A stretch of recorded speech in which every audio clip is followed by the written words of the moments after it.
What we do here is go back.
Is that working?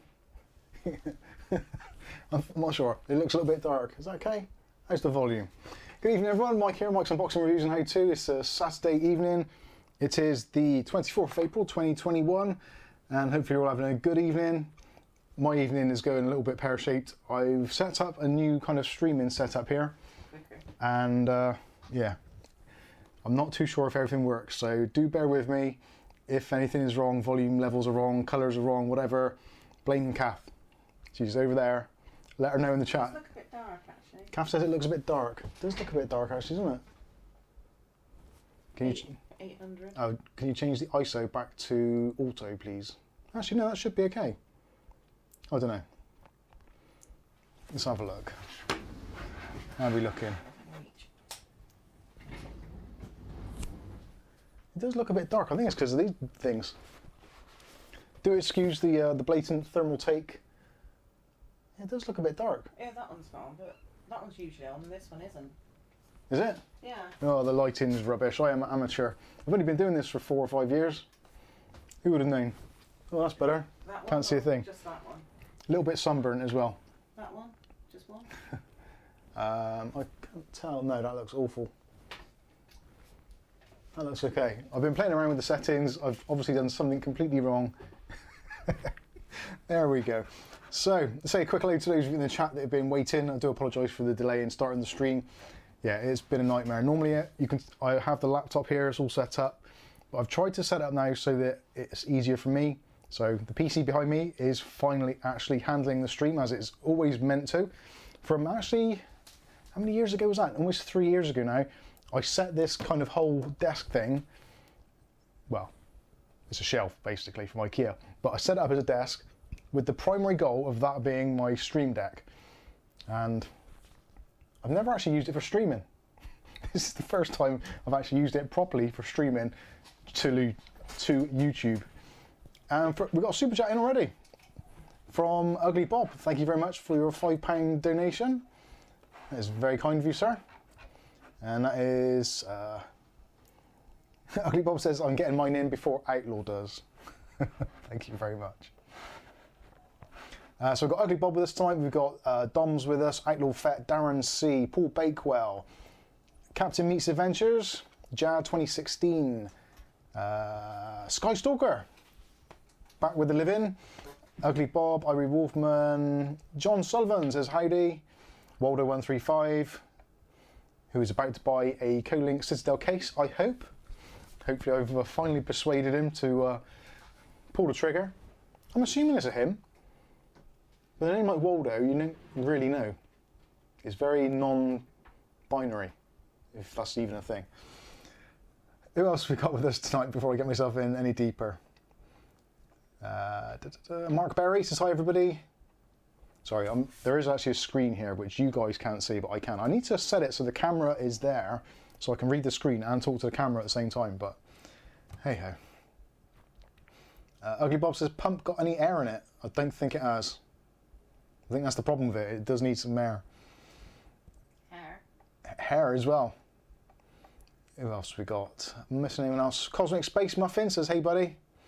Got Jake Hume says, I thought RAM prices had gone down and we're easy to find now. Well, that is what tonight we'll be discussing in the stream, amongst numerous other things, obviously. Any comments or questions, let us know in the live chat and we'll address them at some point, hopefully. If you can, put a Q at the front of your questions so I can kind of recognise them from the rest of the chat. Like me. Essentially, tonight we'll be talking mostly about the oncoming apocalypse. Is it the three horsemen of the apocalypse? So we've got the CPU horseman, we've got the GPU horseman, and we're about to get the RAM horseman. This is the holy trinity of stuff you can't buy, or is going to be tough to buy coming up in the next month or so. Already, I'm kind of tracking the changes in pricing. Let me know in the comments. Are you noticing it as well? Today and yesterday, trying to buy some RAM for my 3400G system, which I'm finally going to do a build in. I'm kind of settling on some parts which I'm going to use, which actually I'll run past you and see what you think of it also. So it's going to be the Ryzen 3400G with ROG Strix B450 F Gaming 2. Case is probably going to be the Fantex P400A. Power supply, debatable. I have got a Corsair CX750M, which is probably a little bit overkill, but it'd be fine if the graphics cards actually ever do get available in the real world, which they might not, but at least it'll be ready for it when it does. Probably going to be using an SSD of some sort. I'm not entirely sure. Maybe a Silicon Power, maybe one of the Intenzos that I've picked up. I've got 3 of them up there, which really do need to have a home. RAM was the problem. Normally I would have thought with this, being it's a 3400G, something with a bit of pace, 16 gigs should be absolutely fine. Looking around on all the usual suspects, Facebook Marketplace, eBay, obviously Amazon.co.uk, and already noticing prices are extremely high. Even for used parts RAM-wise, it's very, very difficult to get a deal. Now, some of you remember, probably about 6 months ago, I think it was, I managed to pick up an amazing deal for some LPX 3000 MHz RAM, and I picked up what was, I think it was 3 sets of 16 gigs. I'm not too sure what that is in real, was that 48 gigs? Yeah, 48 gigs of RAM, and I paid around about £70 for it, £75. Now, you can't even buy 16 gigs for that. Even used is very, very difficult to get it. One I did find today was £70, but it was 2666 RAM. So prices do seem to be on the up. Used prices and new prices, which really, really sucks. So if you're looking at buying RAM, I'm expecting a delivery of RAM today. I've actually stumped up some cash and bought some Clev Bolt RAM and the Clev, I'm not sure what the other one is, the RGB version as well. So Clev, for those who don't know, is a RAM brand. It is basically a subsidiary company of SK Hynix and uses actually some of their really good, I think it's E-die chips possibly. I'm not entirely sure. RAM stuff is a little bit outside of my niche interests. So yeah, we've got that coming. It is due any minute, so listen out for the doorbell, and we'll probably do a live unboxing on that RAM just to see what it's actually like. Yeah, and you have to name the tune when the doorbell goes, although the back one's probably on as well, so you might not quite get it, but anyway. Turn that off now. So will DDR3 go up? Will DDR3 go up? Possibly. DDR3 has never really come back down to the levels where it was at the kind of peak. When the 1866 DDR3 came out towards the end of the kind of AMD AM3 era, you could pick up 8 gigs of RAM, reasonable quality, not RGB because RGB wasn't really a thing for DDR3, but you could pick up 8 gigs of RAM for in and around the sort of £25 mark here in the UK. So 16 gigs for 50 quid, yeah, relatively easy to do. So we did get to that.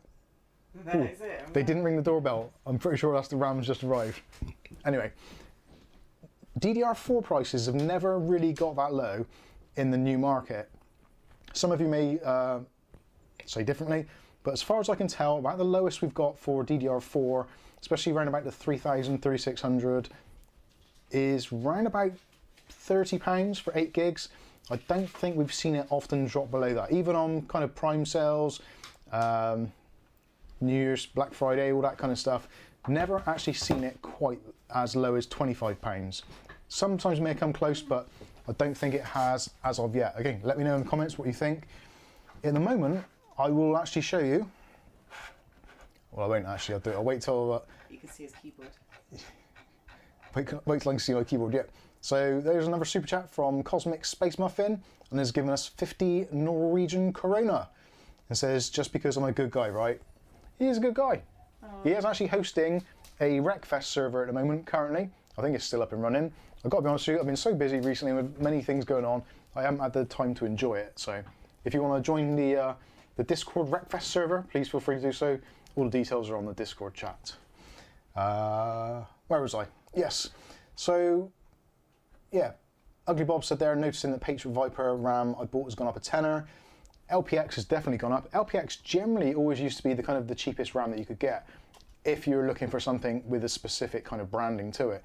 There were always those kind of oddball, kind of off-brand RAM sticks you could get from like Alibaba, AliExpress, and those kind of places, which you could sometimes find a little bit cheaper. But even those now on the Chinese wholesaler sites, still looking at quite expensive, and you don't really know what it is you're going to get until it arrives. So I'm going to show you what I've been looking at today, he says. So that should be viewing my desktop now. Yes. Hey, technology, isn't it working? So, yeah, I'm not going to share my internet history. So this is very much a typical RAM set. So Corsair Vengeance LPX DDR4. This is running at DDR4 3200 CL16, which is pretty much, I would say, arguably the most popular RAM on the market. And as you can see, the recommended retail price is £280. So clearly that is, yeah, someone's smoking something. But you can save at the moment a whopping £193, which equates to 69%, and you can get it for the bargain basement price of £86.99. Now, if you go for 2 times 16, you should find it a little bit cheaper. So 88 times 2 is what, 172. So what are we going to get? No, nowhere near 215 quid, which is ridiculous. That is insane. And if we look at 8 gigs, unavailable in that speed. So you can see there is a lot of these here which are actually blanked out. So the 16 gig sticks blanked out, the 4x16s blanked out, and the 8x8s blanked out. So we can already see that the most popular RAM on the planet is becoming limited stocks and prices are increasing. Now, if you want to find out the price of anything, see if it's a good deal or not, what you can do is copy your address from the address bar at the top, and you can go to camelcamelcamel.com, and you can actually see what the prices are like. So I've already gone ahead and done that. So we can see here is a Amazon price history of that particular RAM. It does differ slightly. So actually we'll say third party as well. So the third party prices are tracking roughly in line. There has been a few outliers where it's dropped down to crazy prices, but those are generally pricing mistakes. But as you can see, it's pretty much, so we started off here in September, and it started dipping, and that is in 2015, so come down to quite a low spot there. We hit the peak roughly there in 2018, going into 2019, early part of 2018, and it's steadily been coming down. And then we're getting to kind of the pandemic era. So we had a little bit of a jump spike there. And as you can see, it's kind of, it hasn't followed that usual ebb and flow. So you've had normally it will go in an ebb and flow, but you can see there, it's kind of almost flatlined. It doesn't look flat because obviously the type of the graph it is, but essentially it's been hovering around that kind of £90 mark. A few dips there towards August, going up, but then as we're going into Christmas, the prices have increased, and by my reckoning, that line is going to carry on straight up through and basically go up through there and go up to the Squarespace advert. So we are going to see prices going up and up and up. We've heard there's going to be a DRAM shortage. Yes, Kath? Are the RAM different for AMD and Intel motherboards? They aren't really different. You can use the same RAM on Intel or AMD kits, systems rather. It doesn't really make a great deal of difference. You will get a benefit in certain AMD instances, pretty much all through the range with faster RAM. AMD Ryzen does like faster frequency RAM. Intel, not so much, and a lot of the boards are actually locked, so they won't go over certain frequencies such as 2400 or 2666, although the newer boards will clock higher if you're looking at 10th or 11th gen, but not to the extent of what AMD possibly can. So anyway, you get an idea there of what has happened, and history, as usual, does have a nasty habit of repeating itself. So that is the previous low, around about 75, well, somewhere between, if I put my mouse on it, it might tell me actually. No, it's not. So yeah, we're somewhere around about the sort of £60 mark there. So that is going to repeat, and is with the RAM shortage, production issues, etc., and also the fact that we are going to be heading over to DDR5 in the very near future, it seems. It's not looking good. Prices are definitely going to go up. Most manufacturers now, they're going to be looking towards making DDR5 chips. They're going to actually reduce some of the production of DDR4 because they know that the market's coming to an end there. Once it gets kind of saturated like it has, there's no point dedicating lots of resources and fighting in a market where it's already kind of pretty much flatlined in terms of sales, and when pricing's going up it makes even less sense. So yes, things are not looking good as far as RAM is looking at the moment. So my personal recommendation is, if you need RAM or you see the potential to get some RAM in the next kind of between really now April, pretty much May, going into June, July, do it now before the prices get too ridiculous. We have seen in the last day or two in America, slightly political I know, but it has to be said, there is looking to be additional taxes put onto people, which potentially could be, I think they mentioned somewhere that they may backdate taxes for slightly higher earners. So potentially if you're in that higher earning bracket and you're looking to buy stuff, you're going to be starting to get taxed more and more on your wages, which then turns inflation. Everything becomes more expensive. Yeah, we can pretty much see where this is going. And also a lot of businesses in America are kind of getting a little bit twitchy feet at the moment because they're not too sure what is going on with the economy. So yeah, that normally leads to inflation, if not a recession. So yeah, get your RAM now if you think you might need it. And the same goes for CPUs. CPUs at the moment are pretty much coming down to that low. I don't envisage them getting much cheaper. We are seeing some day-to-day revisions on pricing, which is looking good. And we're starting to see a few more SKUs coming into stock at not entirely crazy prices. So yeah, those would be things I would look for. Graphics cards, obviously, we're still in the same situation. Yes, Gaff? That's right. Ugly Bob's answered it. All right, okay. Thank you, Ugly Bob. So let's see what you guys have been thinking about it. And actually, as I said, we have got our Amazon parcel here, which Kath is actually taking the label off. So we'll take a look at that shortly. It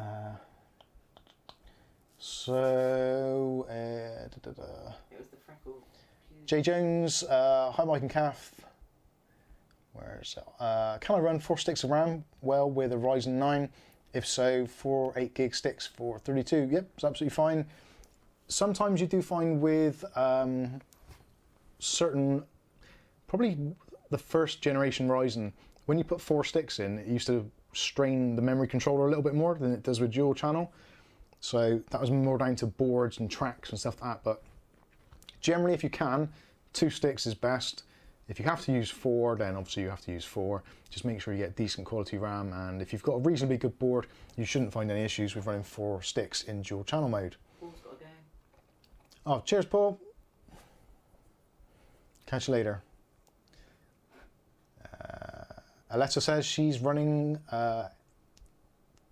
3800, CAS latency 14. That is exceptionally good. We do like that. Currently, RAM-wise, I've got a really mixed bag here. My media center PC in the front room is running some of the original DDR4, which was the Trident Z RGB, the first lot that came out for Intel boards, which is DDR4 2133, but it's got an XMP to 2400. And I never ever managed to get it to run at 2400 stably on an AMD system. That stuff has always been the bane of me. Cap's machine is running DDR4 3200, 2 sticks of 8 gigs. That's the V color RGB. In my video editing PC, I'm running 32 gigs over 4 8-gig sticks of V-Color again, the Prism Pro. That is the DDR4 3600 CL18, I believe that is. And in the PC behind me, there is 16 gigs of V-Color Prism Pro RGB, and that is DDR4 4000, I believe. So yeah, quite a mixed bag. And actually I've got another set up here as well. What's that? I seem quite ripped off with mine. You're ripped off? Yeah, with your 3200. It could be worse, you could have the stuff in the front room. Jay Jones says 2 sticks of 16 each works out a lot more than 4 36 gig sticks. 8 gig. Yeah, 8 gig sticks, sorry. Yes, it does. And sadly, that is unfortunately the way it goes. Markovsky says, I found 32 gigabytes makes a bigger difference on Intel boards. Less so with Ryzen, but faster the better for Ryzen. Yes, exactly. Yeah, you do find actually on some of the overclocking boards for AMD, they actually only have 2 RAM slots purely to get the highest frequency possible out of the tracks which are on the board. But anyway, I've got my Amazon parcel, so I'm going to open it. I'm interested to see, I'm not sure which is actually, it was supposed to be delivered today, both of them I think, so this could be the RGB or it could be the non-RGB. And that appears to be the RGB. So let's see if I can remember which is the overhead and if it actually works. Hey, there we go. So there we go, that is the Clev. That is the Kraz X. It's not a very good name, is it? Kraz. So 16 gigs, DDR4, extreme lighting to color up your life. Maximize lighting control flexibility to show vivid full range RGB glittering effect with artistic looks. That sounds like it potentially could have been translated from Chinese. Support for ASUS Gigabyte MSI ASRock Razer RGB lighting control software, compatible with latest Intel and AMD processors and mainstream platforms. So yeah, XMP 2.0, suitable for Ryzen Threadripper, ASRock Polychrome Sync, Mystic Light, Gigabyte RGB Fusion 2.0, ASUS Aurora Sync and Razer Chroma RGB. Not bad. John McKenna says, hi Mike, how you doing? And JuiceBanger1, hello to you. Any interesting information on the back here? Not really. Not that I can see. So the speed rating on this is DDR4 3600, CAS latency 18 with subtimings of 22, and it's 2 8-gig sticks made in Taiwan. Who would have thought it was anything other than that? So I need something to open this. Skizzers. Yes, Kath? The backs of your hands are a lot hairier than Ugly Bob's. The backs of my hands are hairier than... No, less hairier. Less hairier. Well, well, I was going to say I exfoliate, but I don't. I'd be lying to myself. Does AMD run hotter than Intel? That's a very open-ended statement. No, Intel runs hotter currently for their current generations. It's actually really difficult to get into. Ooh. They look pretty nice. Let's see if we can zoom in on that a little bit. There we go. Yeah, they look good. I like that. So actually that's going to work out really nicely with the ASUS TUF board, because you've got a little tiny little bit of gold highlight on there. You've got a little bit of accent on the darker colour there. I can actually get into this thing. You're a bit dropsy today, mind. I am a bit dropsy today. Ooh. Now that is pretty nice.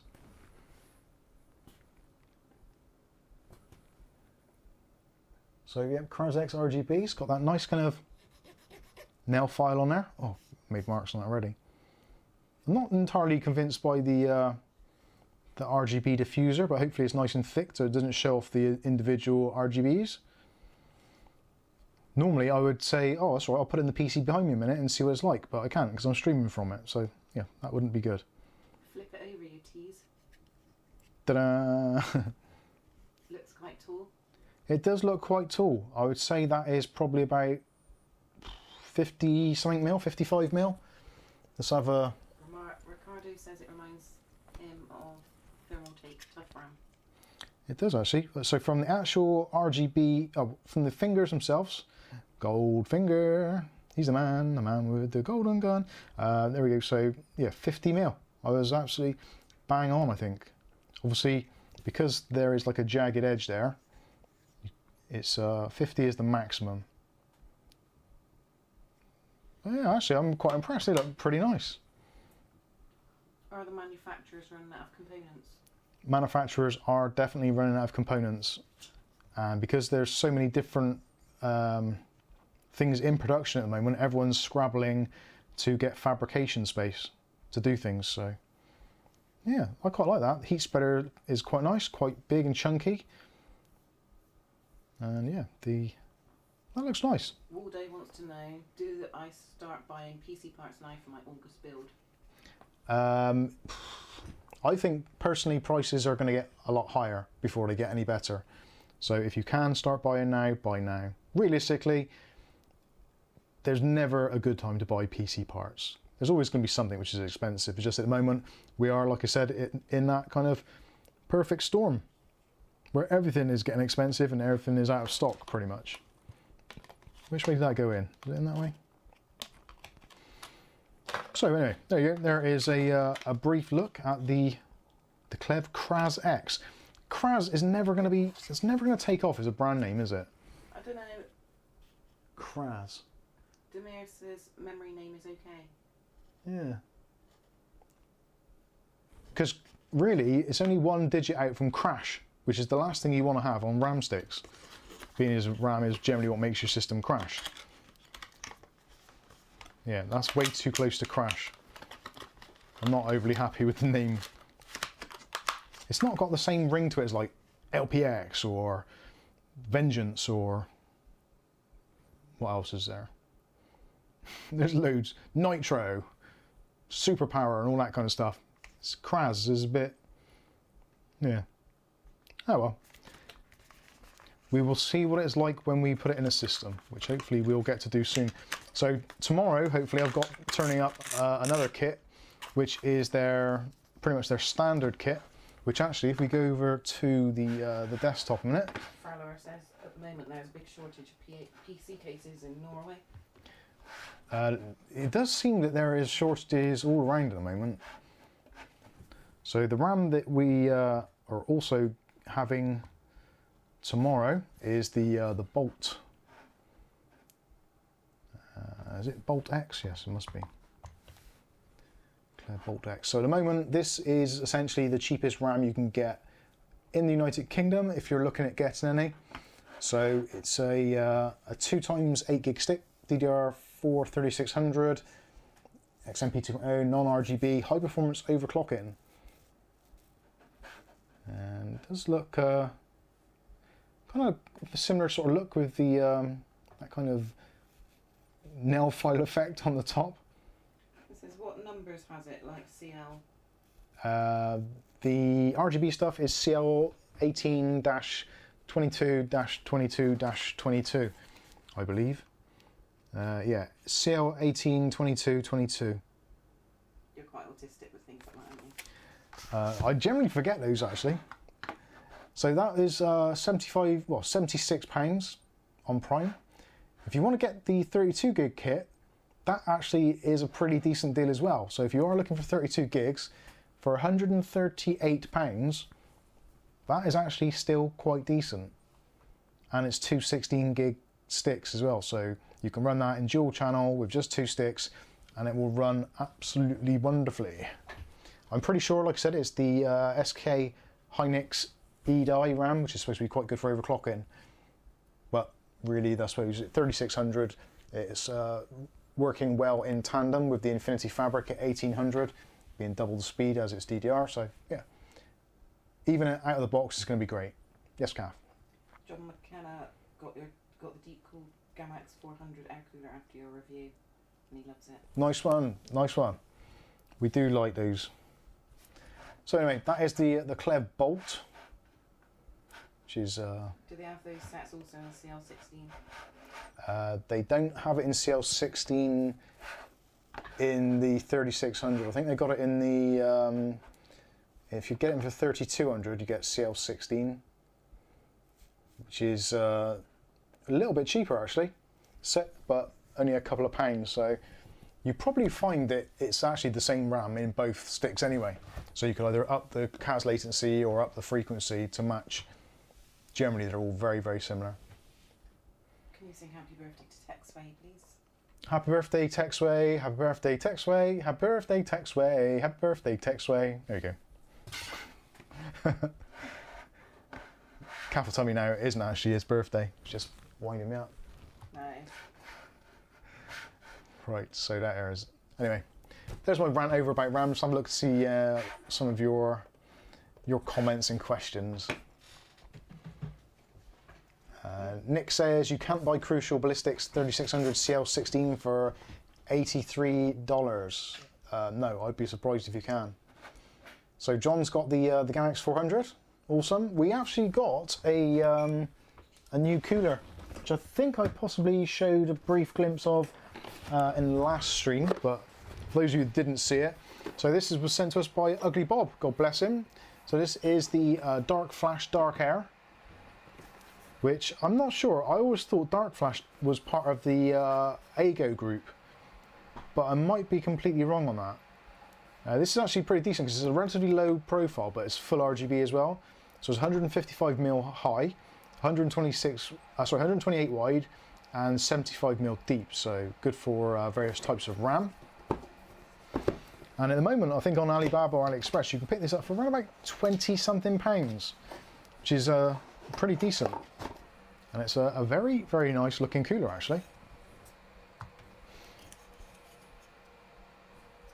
The blades actually just feel very premium.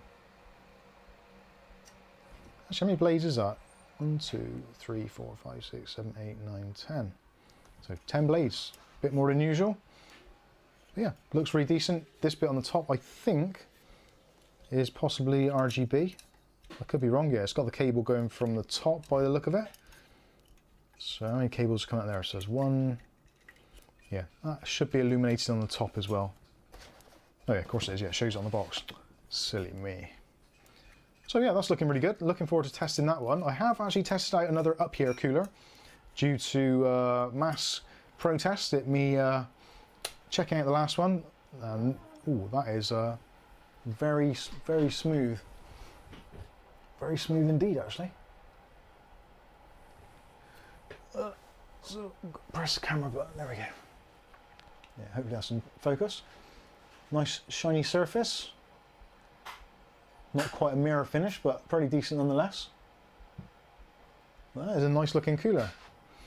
Yes, so going back to what I was saying, I have actually got the another one of the up here coolers, which previously had the heat pipes, which were basically at like a very bizarre angle, and it was pretty bad. So I sent it back, and I said that I would get another one just to confirm whether or not it was a batch issue, a production issue, or whether it's just that is the way they are these days.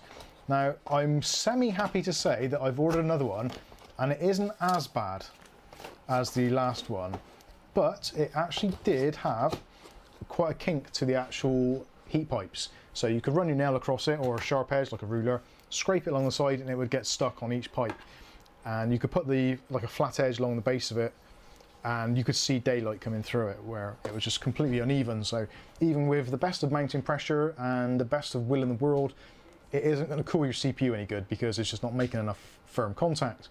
Like we had a massive issue with the Corsair A500, which actually wasn't that bad. Comparatively, that one was actually shiny smooth in comparison with up here cooler. So I've taken it all apart, and I've actually gone to the personal grief of sanding the bejesus out of the heat pipes and trying to get it as smooth as possible. So I started out with a whetstone. If you're not sure what a whetstone is, people use them for sharpening knives, that kind of thing. So basically just dragging the surface of the heatsink along it, trying to get rid of any kind of unevenness to it. Then I went down to my DeWalt sander and took some 60 grit paper to it and really took a lot off of it.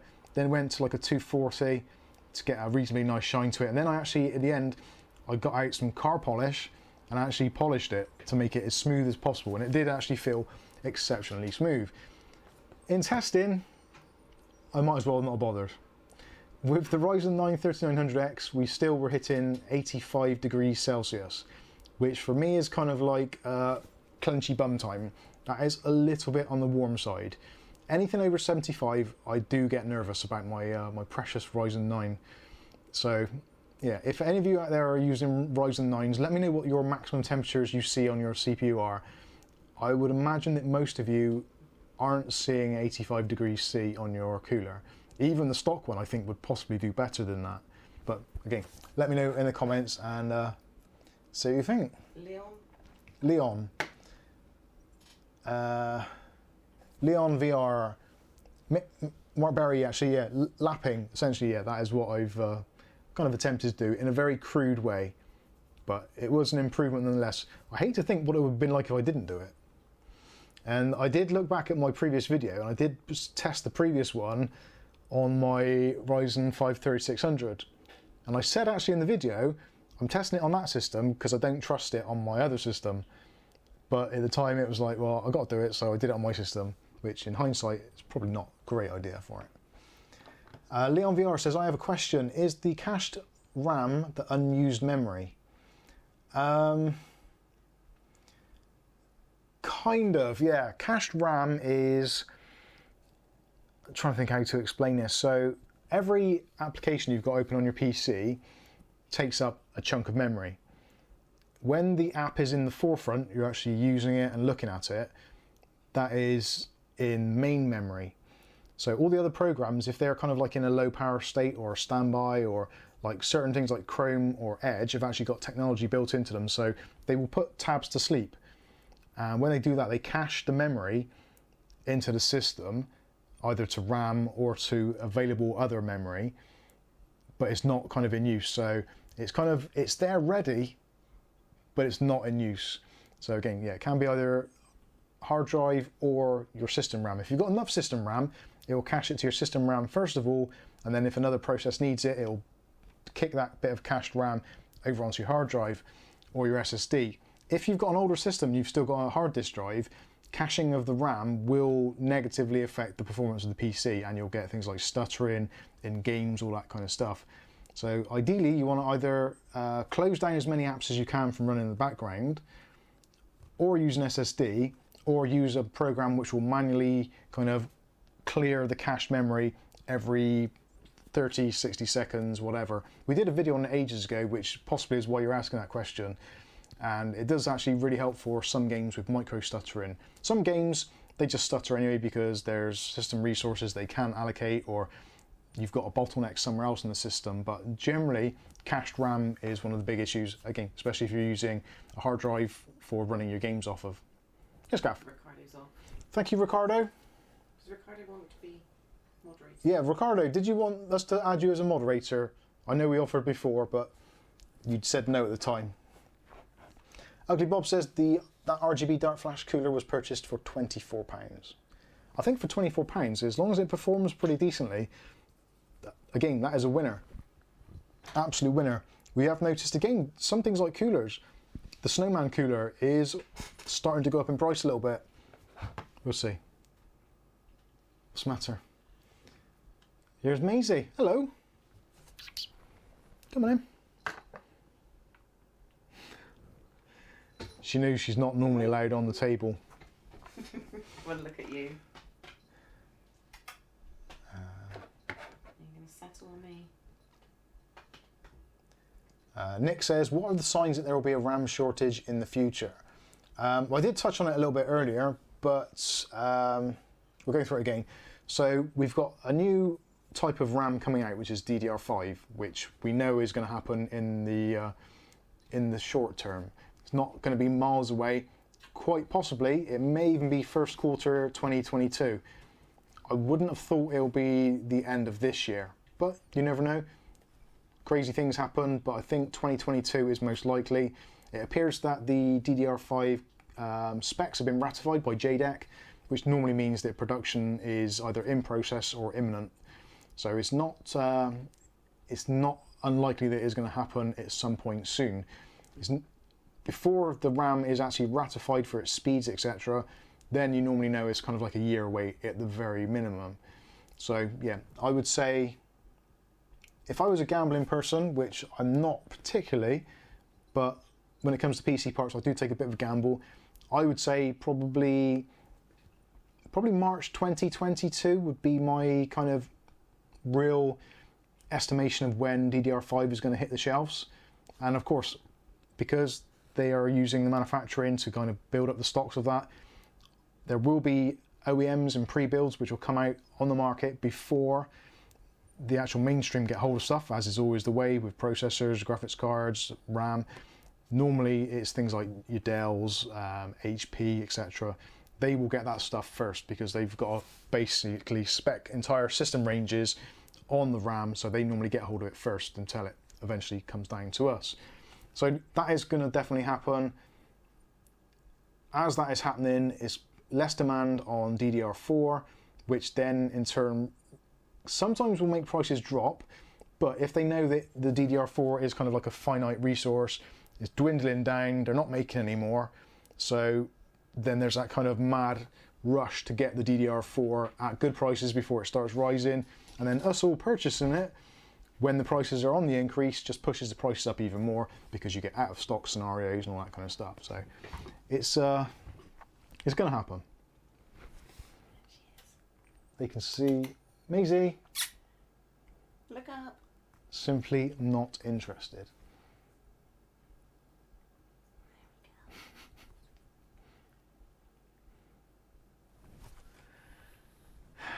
That cat. Actually, that's a good time for me to have a quick slurp of my drink. I'll sit in Dad's chair. Go on, Maisie. You can take the show.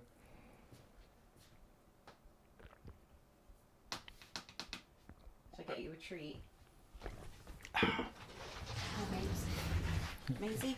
There we go. Okay, so that's essentially why you're blocking the light. Oh, sorry. Oh, sorry. She wants a treat. Right, so that is why DDR4 is going to become more expensive. You've got supply and demand, you've got obviously the whole human malware thing. Factories aren't quite at full capacity because of workers being off of work, shutdowns, restrictions, etc. The whole supply chain is basically completely borked.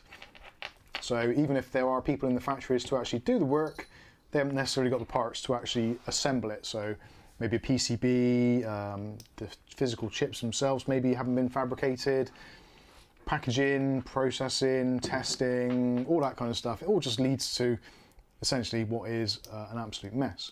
Now, fortunately, because we haven't got graphics cards at the moment, people are kind of holding off building systems. So, yeah, it's not good either way. There's always something which is going to make things worse. CPUs are limited stock, GPUs are virtually non-existent, and RAM is starting to get phased out. So yeah, it is going to happen, definitely going to happen, and we are starting to see it all now. So hopefully that answers your question. Aletta says where are we? Oh yeah, Aletta says I still think DDR5 will be out Q4. It is quite possible if it gets to the point where manufacturers are in a position where they can do it. It would be crazy for them not to, after having what is, well, excuse my French, been a shitty year, and last year to some extent. Manufacturers need something, they need something to boost the market to kind of claw back some money, because a lot of them are kind of, well, even though they're selling stuff at inflated prices, there's not a lot for them to sell, so they want to start turning inventory into cash. So, possibly. It would be nice to see DDR5 out for Christmas, although probably not so much now because I've just bought some more RAM. But that's 7 months away, so we won't worry about that too much quite yet. John says, Mike, hold up your cat, let us see him. Already did. Private Hudson's in, says, hi all. Stefan says, tech and cats is very common these days. It is. Darren C says, DDR5 Q2 2022. Possibly. Wouldn't it be nice to be able to see in the future? I would have loved to have seen into the future in March last year when the 5700 XTs came out and they went down to about £300 for some of them. Man, I would have loved to have bought a ton of those things back then. I've actually thought about that a couple of times very recently, thinking if only I would have had the foresight to buy basically a boatload of RTX 2060 KOs at about 260 quid and then a load of 5700 XTs for 300 quid. I could actually build computers now and sell them and it would be excellent and people would be happy. Ah dear. Anyway, there we go.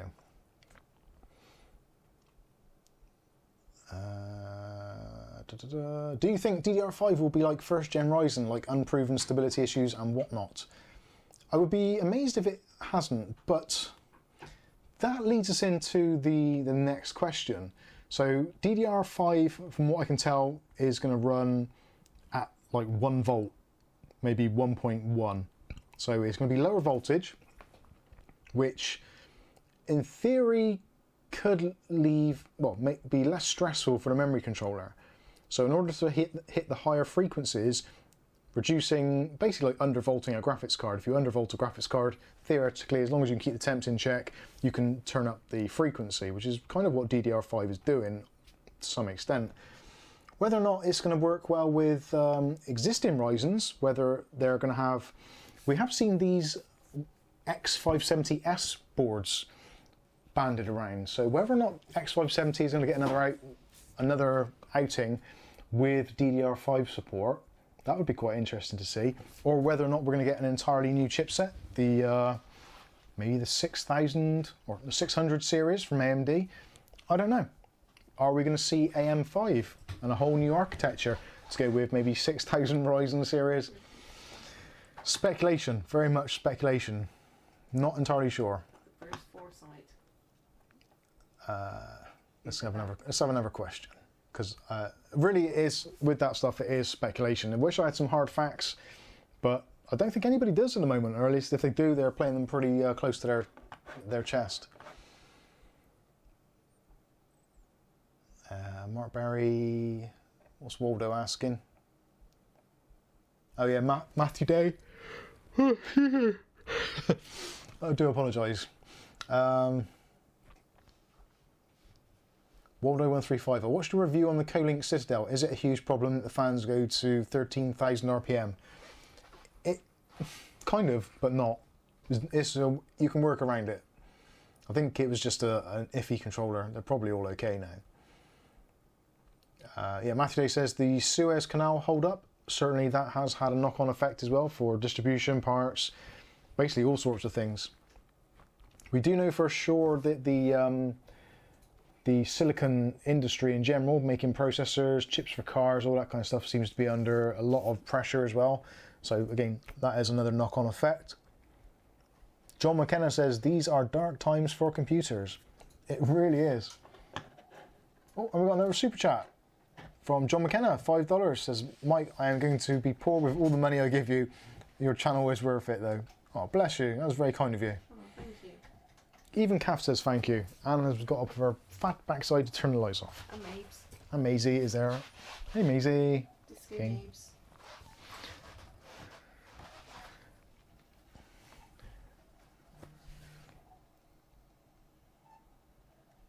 It's quite hypnotic tonight, that RGB. It seems longer. It does seem longer. Irie Wolfman says Zen 4. Can't get enough oxygen into my lungs at the moment. There's probably too much Indian food in there from earlier. Zen 4 will support DDR5. But will Zen 3 also support DDR4 and 5? That is the question. For those of you old enough to remember, AM2 and AM3, the crossover there, you could use DDR2 and DDR3 on the same motherboard. They had the same slots. So you had 2 lots for DDR2, 2 lots for DDR3. And it wasn't really problematic. It actually worked reasonably well. So it'd be interesting to see if they do that. Oh God. I don't know why I'm so tired all of a sudden. I need a coffee. I need something. It's that Indian food has all hit my belly at the same time. Where's my tea? There it is. That food's hit my belly at the same time. It's like, oh my god, coma. And being in the sunshine today doesn't help either. I think a bit of sunstroke. Jay Jones says, Mike, what program can I use to clear my RAM cache, please? Just do a search on the channel for fix stuttering in games, and it's in there. There's a link to it. I can't think of the exact site, but it's certainly there. I need a coffee. I do. Can I have a coffee, please, Kath? Yeah. Thank you very much. Damir says Zen 3 Plus models will support DDR5, or in detail, Zen 3 Plus CPU in AM5 socket. Ah, that's interesting. So everybody, sell your AM4 boards now. They're absolutely worthless. And for those of you with MSI Tomahawk boards, B450s, even more so. Please remove that rubbish from your computer. Oh God. Those were... I still get comments to this very day about the B450 Tomahawk video that I made, telling people not to buy it. At that time. At that time, yeah. Captain Meets Adventure says the shortage of computer parts may be down to Max Zorin's plan, who plans to destroy California's Silicon Valley from the Bond classic A View to a Kill. That is actually a great film. You keep my chair warm. JX Jammy says hello. How you doing? John McKenna says I am a wimp. I take my coffee with cream and sugar. So do I. Although do you have cream, actual cream, or when you say cream, do you mean milk? That is always something I've confused, even from the days of watching Pulp Fiction, when he talks about the coffee at the end of the film. Well, towards the end of the film. He says, plenty of cream, plenty of sugar. It's like, why would you have cream in coffee? I do. Kath does, but she's weird, so it's fine. John McKenna says, lol, the B450 Tomahawk is the motherboard I have. It's a good board, just don't buy one now. If you're going out and buying one at this actual time, unless it's ridiculously cheap, don't buy it. Get a B450, get a B550. In fact, someone actually said today they got a deal for $60 for the ASRock B550 Phantom Gaming 4, which for $60 for a AM4 B450 board is bloody great. And there's another super chat. Thank you very much, Matthew Day. £2, and he says, I'm still on the DDR3 throughout. Wow. That's retro PC enthusiasm right there. So are you going to go from DDR3 then to DDR4, or are you going to skip DDR4 and go to DDR5? You might only like odd numbers. You might, yeah. Some people just like odd numbers, so they refuse to buy DDR2 and DDR4. Like the volume on the telly. Yeah. Evens or odds. Ugly Bob says, Beastie Boys said it best, I like my sugar with coffee and cream. I've not heard that one.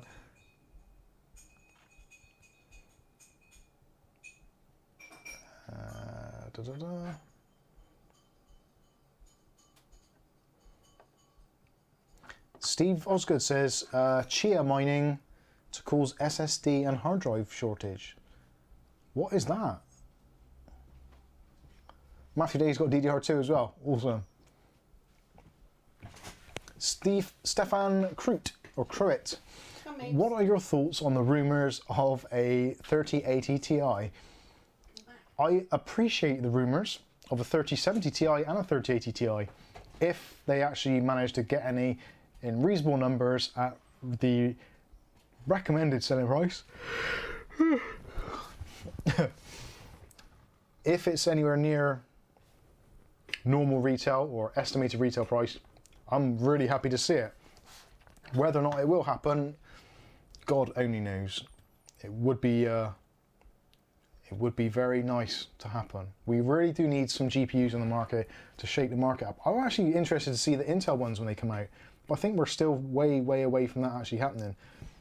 I don't know if they've actually said when the Intel GPUs are going to launch, and even if they will, I think it's not going to be until at least maybe Q3, Q4 this year.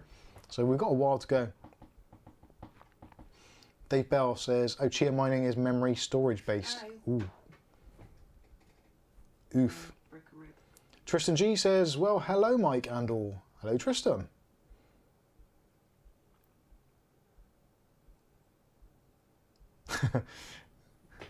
Captain Meat said, having cream in your coffee is very, like, well-to-do.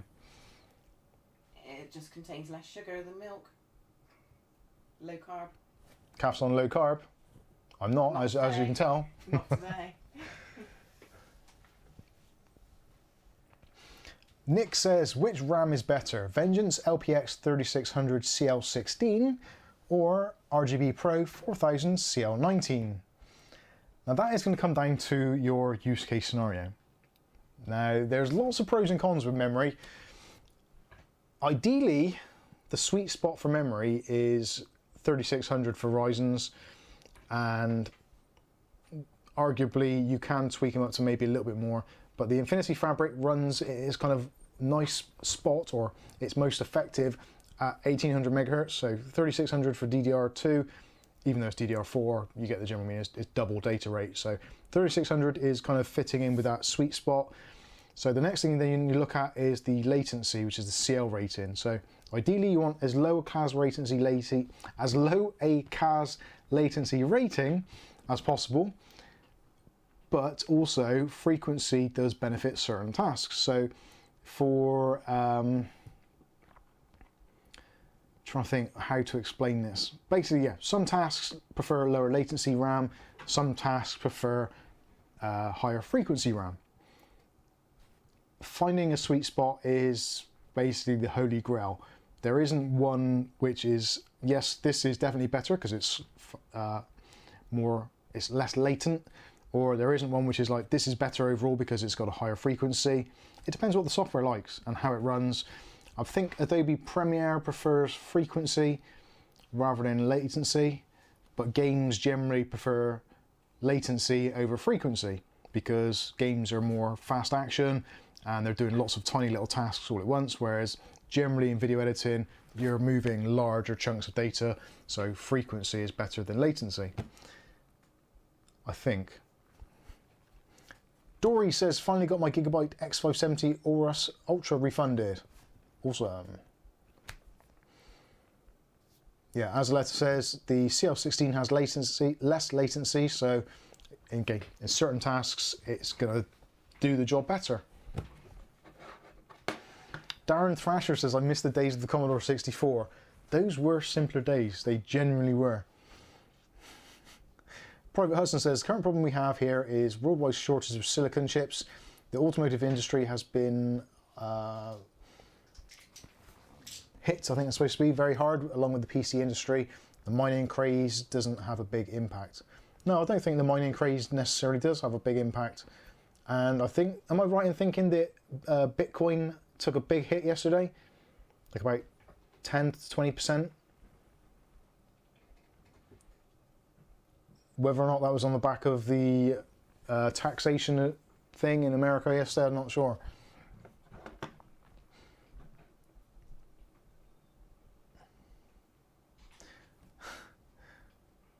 Aguelo, have I said that right? Almost 3 things to do before we pass away.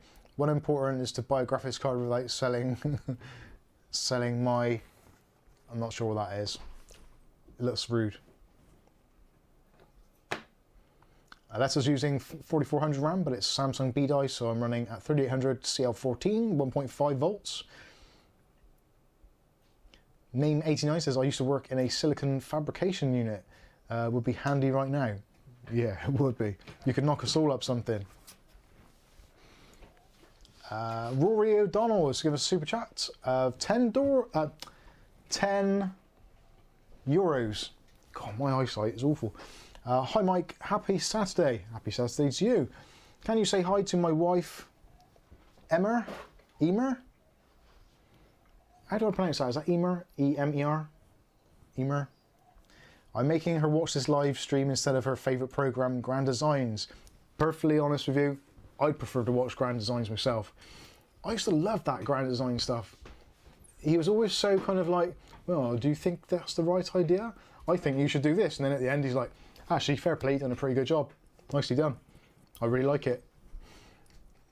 We used to always say that, didn't we? Hey? We used to always say that. He did always, every episode. It's like, he'd look at the plans and he'd go, ooh, well, yeah, maybe you don't want to use that builder, or they're rushing headlong into this. They've not looked around at what's going on around them, but still, they proceed. And then you come to the end and it's like this amazing project, and he's like, oh, it's really good. And how much did it cost you? Well, we went 17 million over budget, but we like it, so that's fine. Thank you, Rory. Appreciate that.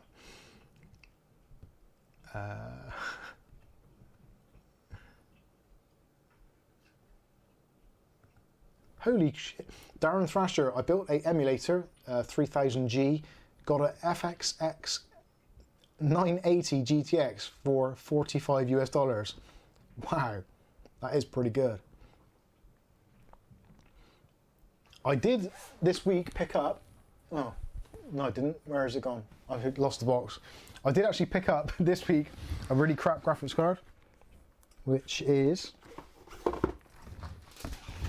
this bad boy, the Asus Radeon RX 460 2GB GDDR5. What was I thinking? I paid £65 for this, which makes your GTX 980 look like something of a fantastic deal. But it's got a 2-year warranty, so after 23 months and 30 days, or 29 days, depending what month it is, 28 maybe. I'm going to throw it off of something. I'm going to ram it through its heart with some GDDR6. Can it run Tomb Raider? It might run. It does run Tomb Raider, funnily enough. And it did give us copyright flag, didn't it? Yeah. I started making a video, doing some benchmarks with that card. I was running Tomb Raider and also Fall Guys, and I got a copyright strike on the video. And I thought originally it was for Fall Guys, but it's not. It's actually Tomb Raider. The bastards. Absolute bastards. So yeah, for those of you that are streaming Tomb Raider at some point, watch out, because yeah, they're going to come for you. Ugly Bob says, wow, that was a decent card back in the day. This one wasn't. Hopefully you're talking about the 980. Captain Meets Adventures says, there's nothing like a mighty erection on Grand Designs. Yeah, we do like to see those mighty erections on Channel 4. Dory says, and that Gigabyte motherboard is the last item I've ever bought from that brand. Yeah, Gigabyte is a really funny brand. They've got a massive loyal following, but for me, Gigabyte have been nothing but trouble.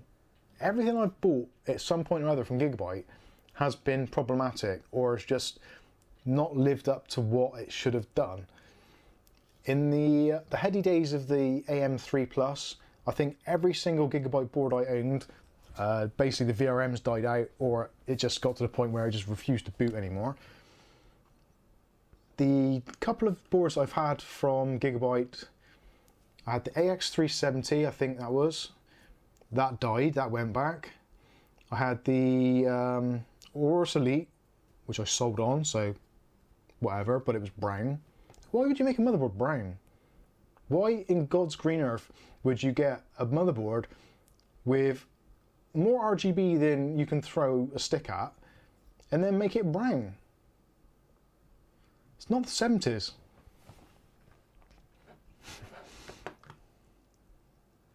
Tech for Tech says, hey Mike, how are you doing? I am doing well, my friend. Thanks for joining us. For those of you that haven't seen, Tech for Techs is another YouTuber like myself and has a UK-based channel. Feel free to go over there and check out his stuff.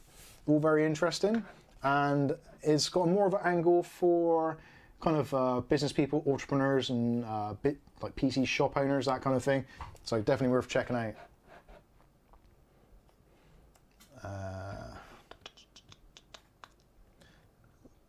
Aguel Multimedia says, for me, RX 580 is enough with an AMD 4650G. For Fraller got a copyright strike because playing Dirt 5, if I remember correctly. Why is it these, like... Well, companies. I think, that's another Yeah, one. Dying Light, I got a copyright strike on that. Well, not a copyright strike, warning. What else did I do? Oh, I actually did a promotion for a game when ski lifts go wrong or when ski lifts go bad, and they actually paid me to do the promo for the video for the game, which they never actually paid in the end. I just did the video, and they didn't pay up. I was like, okay, fair enough. But then they had the cheek after they sold the music copyright to some bloody company, and then they came after me, trying to take the commission off the video. Didn't get many views. Didn't get many views because it was a shit game, but. And another one was when we drove to work. Oh yeah. When the radio was on. Yeah, we drove to work. I was doing some camera shots driving over the Severn Bridge that goes between England and Wales, and it was like a really weirdly foggy day, so I was just videoing I it. think that one was okay. I think it was the. And we had the radio on, listened to the traffic report, and then it went into some bit of music. I can't remember what it was. I think it was like Black Eyed Peas or Rihanna. That was it, wasn't it? It was like Rihanna or something like that. And yeah, bastards, give me a strike for that as well. Even though we were talking over the top of it. You're welcome, Phil. No problem.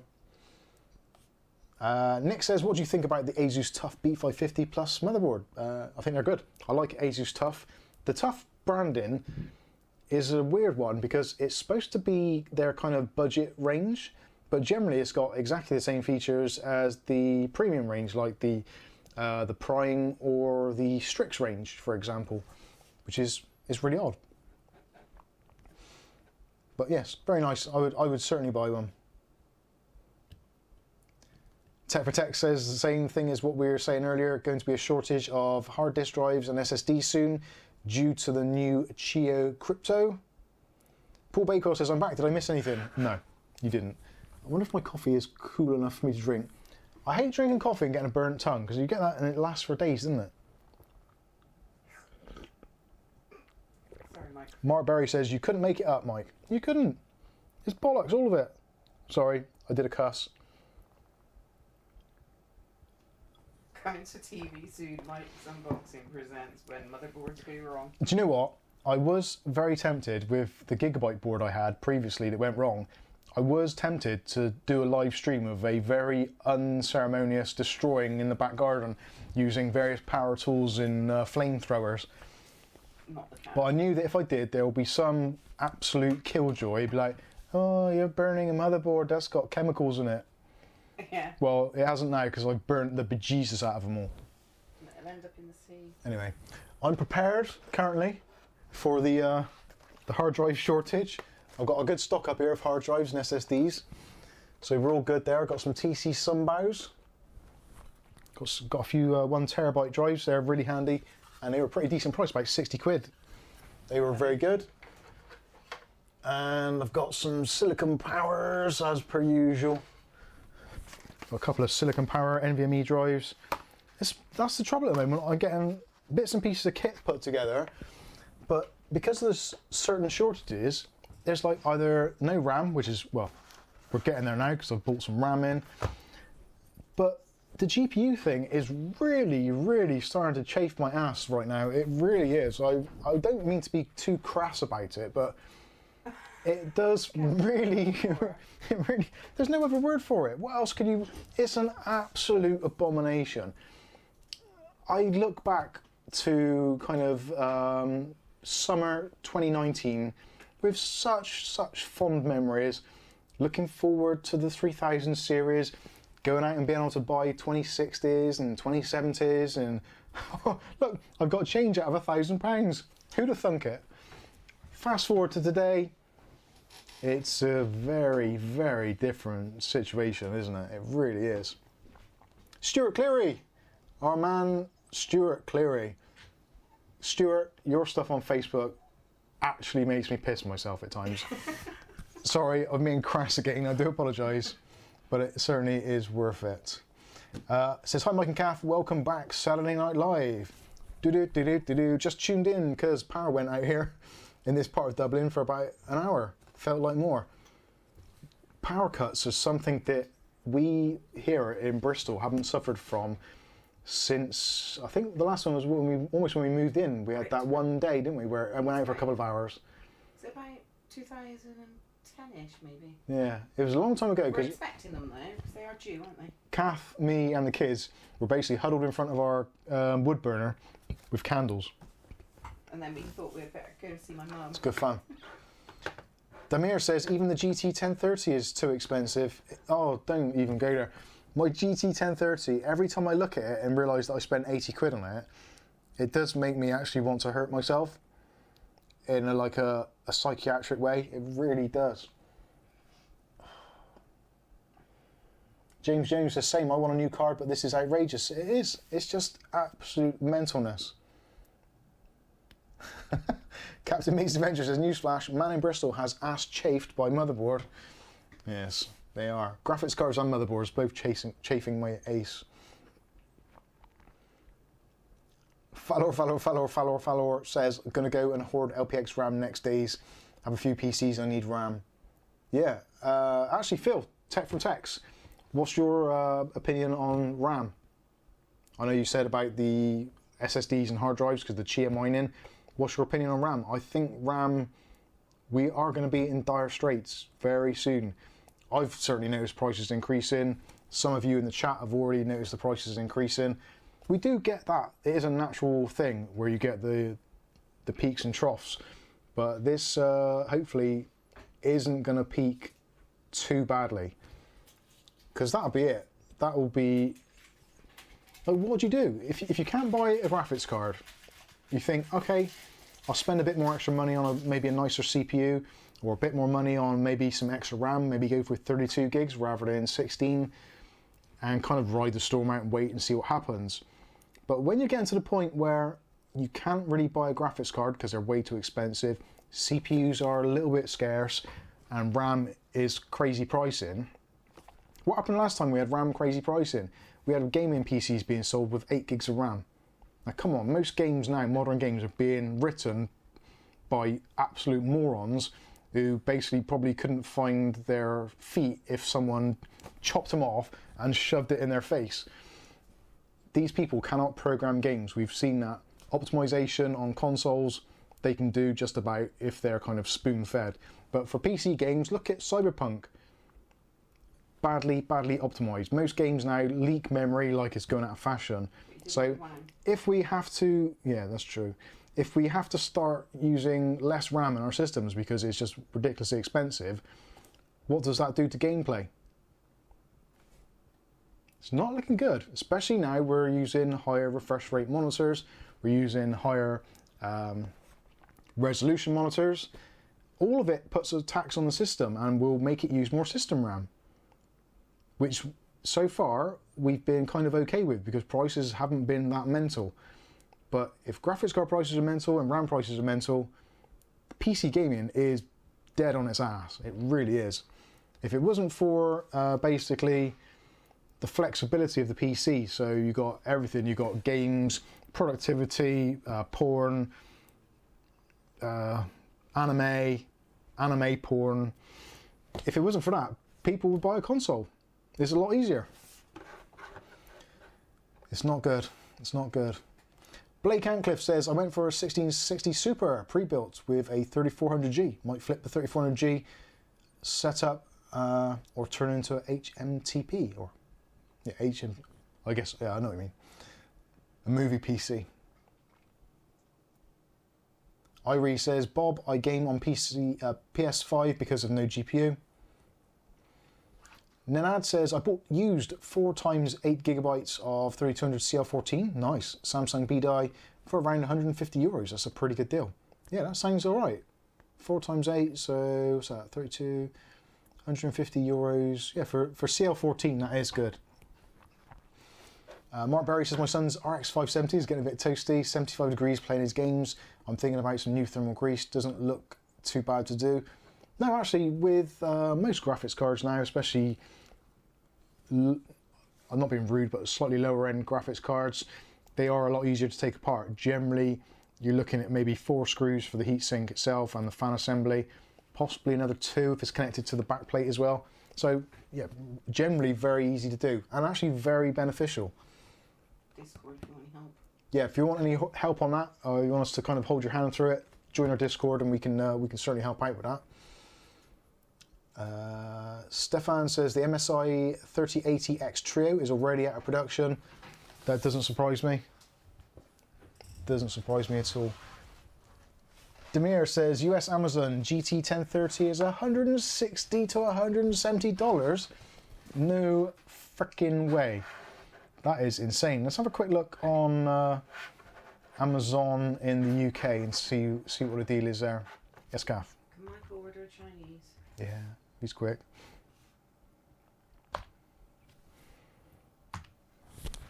There we go.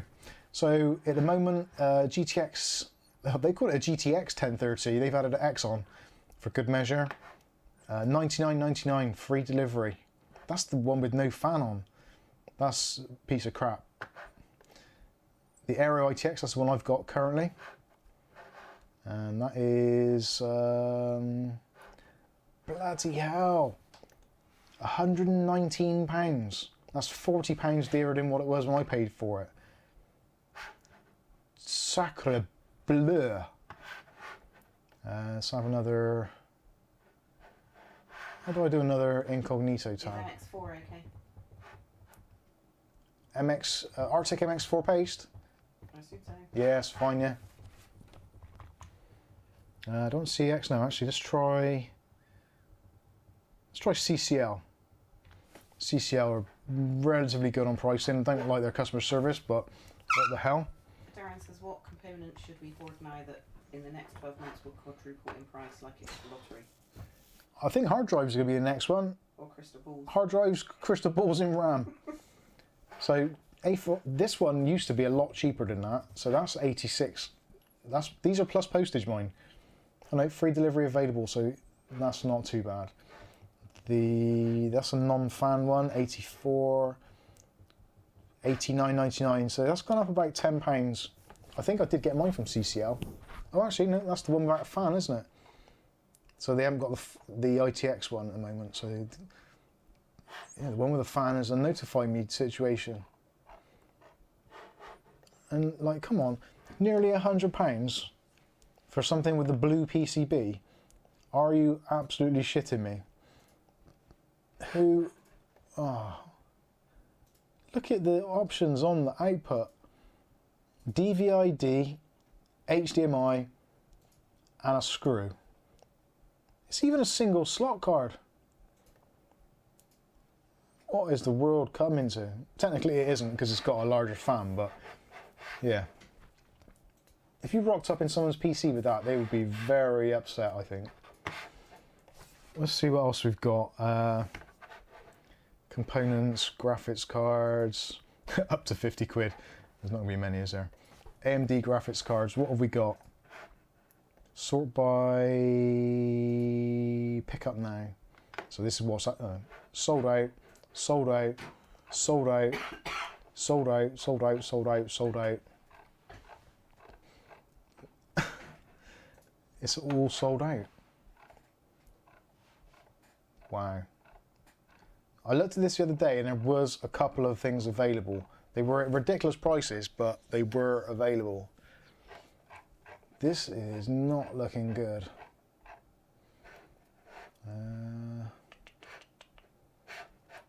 Yeah, there's not really... What can you do?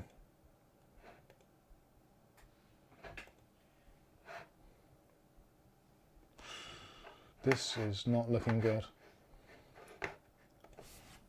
Babe, is it looking good? It's not looking good. Let's try eBuyer. Quite like an eBuyer at the moment. Yeah, let's have some cookies. Radeon. Ooh, dear. Let's have a look in the sensible mode. So this is another alternative. RX 550 2GB. Not great, but a little bit quicker than the GT 1030 in some titles. But yeah, 95 quid. What other options have we got? 99 quid. The 4GB version out of stock. Man, this is not good, is it? What is available? Graphics cards coming soon, coming soon. R7 240 for 70 quid? No effing way. That is a single slot card. And it's actually got better I/O. £70 for that. That's just hideous. What else have we got which is available? Coming soon, coming soon, coming soon, coming soon. This is what we have to put up with here in the UK. I'm not sure if our European and American cousins are experiencing this as well, where basically there is nothing in stock. I thought it was going to start getting better by now, but clearly it isn't. It is quite depressing, it really is. It's a shame there's nothing out there which can fill the gap in a reasonably good way. In terms of onboard graphics, the Ryzen 5 3400G is kind of the best onboard graphics as far as things stand at the moment. And it really does feel like a backward step to buy a GT 1030. Even something secondhand like the RX 460, which I picked up, which, yeah, granted, it wasn't overly expensive, and comparatively with what you can get there, like an R7 240, it blows that thing out of the water. So, and would save you roughly about a £5. So, yeah. Did you just check CX? I didn't check CX, not for used. Because if there's something comes up, I want to buy it. CX is actually, go on. Let's do that. Let's try CX and see what Got a hole in your pocket. What crazy stuff that they've got or haven't got. So let's go NVIDIA, enter, and in stock online. And was it number 3? There we go. They're having the same problem in Norway. So same situation in Belgium. Oh, sorry, not Norway, Netherlands. yeah, it's not good. So look at this. This is getting worse. So this is a GeForce 10 GTX 1050 Ti, 4 gig, and they're selling for £185. You can probably tell by the tone of my voice. This is just so depressing. This one here, like, if it says I want to buy this item, that means it's in stock. So these are actually in stock, but there's not a lot to choose from. We've got 1030s selling used for 80 quid. GTX 950 for 105. RTX 3090 Founders Edition 24 gig for 2,200. Sean's checked every shop in UK, nothing. It's just bad. The GT 730 2 gig for 32 quid isn't actually that bad. I hate to say it, but that isn't that bad. It will get you up and running. RTX 2080 Ti for 800 quid. Still heartbreaking. GTX 980 Ti. You would, about a year and a half, 2 years ago, you'd get rid of these for probably about 150 quid. 100, maybe 200 tops. So that isn't too bad. Not going to even mention that one. Our Wolfman says where they go. Yeah. It's on there. Oh, I can't see it. It's a bit now. hard for me to. So, oh, there's a 1080, 430 quid. Now all these do come with a 2-year warranty, so as you can see there it says on every single one, so everything's got a 2-year warranty. GTX 1070 8 gig, I actually sold one of those not long ago in a system, and I think the whole system was about 300 quid. And that's 320 just for the graphics card.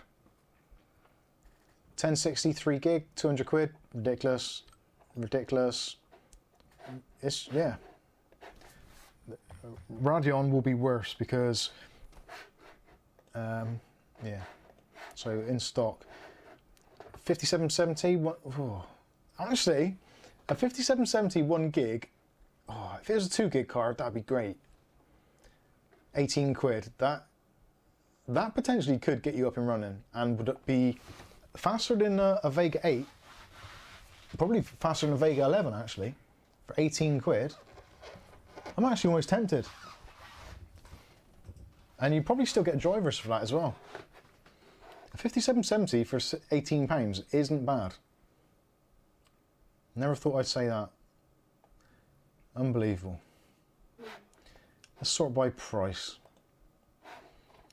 So yeah, that probably is. That's actually not bad value for money. Awful, but not bad value. What else we got? Oh, RX 6800, 1,100 quid. 6800 XT for 1,350. These are used cards. These aren't new. These are second hand. Albeit it's from a company, but sweet baby Jesus. Oh, what's that? 5770? Don't know. Ugh. Do you want to try the other side? GEI. Go here. ZHALS.EU. Gives prices for EU and UK. GE. I. Yep. ZH. Yep. ALS. ALS. Yep. .EU. .eu. Is this going to be a virus? I don't know. No. Fire Wolfman, I should know. Ivory Wolfman. Let's have a look. Hardware, CPU, graphics cards. That's what we want. So this is a new one on me. I've not been here before. So PCI cards. Let's do in stock.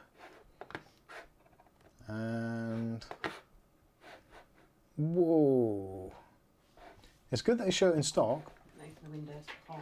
Yeah, let's sort by price. So let's go for something which is reasonable.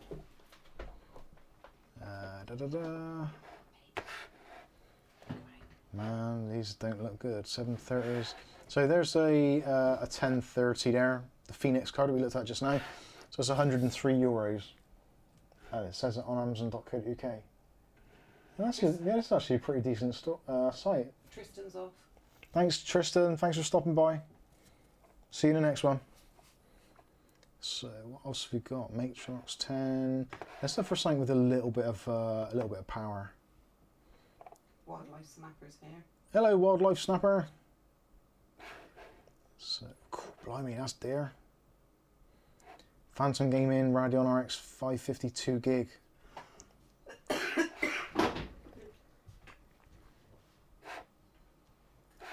1050 Ti, $199.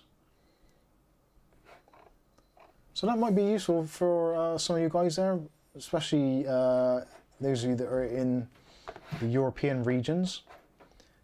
1660 Super, 499 euros. Holy crap. That is pretty scary stuff. It generally is quite scary stuff. And yes, that is working. I keep on looking around to see if my stream is working as intended. You can see that. Eh? It was delayed about 20 seconds. Oh. But I could do that if it wasn't so bloody slow. Oh, what's going on now? I'm on the wrong window. So let's see what you guys are saying. Is it still possible to pre-order from NVIDIA? I don't know, actually. I'm not sure. Fraller says, I have big hopes that Intel GPU will be good. Yes, I do as well. That is what we're praying for. What is the URL for that site? It is... scroll up in the chat. I can't remember what it was now. Ira Wolfman put it. Yeah, Ira Wolfman. Can you post the link in the chat? I don't think you can, but you have to separate or just leave out the .com thing. Yeah. So yeah. Logan says, I bought a pre-built 2 days ago just to get a 1660 Super. At least my daughter gets an old PC, lol. Uggs has done it. Oh, thanks, Uggs. Bless you for that. Matthew Day says the HD 5770 is a legacy driver. Okay, so yeah, that's not going to be ideal. Some games won't run with that. I'm putting my RX 480 into a new system and putting the 1660 Super from the pre-built into mine. It's mainly to get around AMD bugs and a few games I play. Robert Francis says, hi guys, how you doing? Damir says, RX 550 has hardware H.264, H.265 decoder, OBS video capture, compared to GT 1030, no NVENC on that model. Now that's interesting.